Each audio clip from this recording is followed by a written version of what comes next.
Hi everyone. So let's talk a little bit about shuvihani. Okay, that's our word for witch, medicine woman, however you want to put it. So there's a lot of them in my family. Okay, so my mum was a practicing witch, as well as a trance medium, tarot reader, Reiki healer, very very strong Reiki healer. My first cousins are shuvihanis. A lot of them still travel, especially on my dad's side. My mum's side, not so much. And there's an old kind of, don't go near gypsies, they'll curse you. There is truth to that, That is just the way that it was, because back then when we were persecuted so much, a lot of it was defense magic, so to speak. And I always say that with us Romanis, you can curse as quickly as you can heal.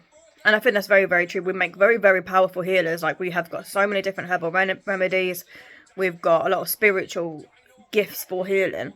But we do also have it in us to curse as well. Now, we aren't Wiccan. Not in the slightest. My half-sister is. But the rest of us aren't. A lot of us follow the Romani, proper Roma traditions when it comes to magic and folk magic and medicine and stuff like that. So it is quite interesting. I will never go into detail about the stuff we do, because that is private. And anyone who knows anything about magic, this isn't just gypsies. Witches do not talk about what they do. Rule number one: you don't talk about witch club at all. But what I call myself as a grey witch. I do a bit of both. I would never hurt anybody on purpose unless they hurt me first. I would always do it as a defensive or protective way of doing it.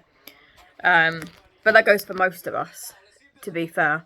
The only member of my family who doesn't do that is my half sister, and she's strictly on the Wiccan path because it suits her more. Plain and simple, it suits her more.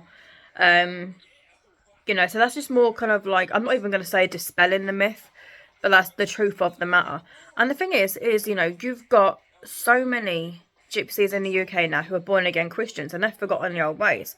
You've got Patrick Jasperlee, and he is one of the last Shuvihani men, elders, who still practices the old ways. Because where they've become born again Christians and stuff like that, they've kind of renounced our heritage. And you talk to them about it and they'll either deny it or they'll call you evil, which is frustrating, I tell you. So when I do talk about my own spirit, like my own witchy experiences, all of that is 100% true. I grew up a certain way with certain traditions, and I'm a grey witch. We all are in my family, like I said, except my sister. So yeah, it is true that gypsies curse and they heal. That is just our nature. We're very, very dual natured in that way. That was it.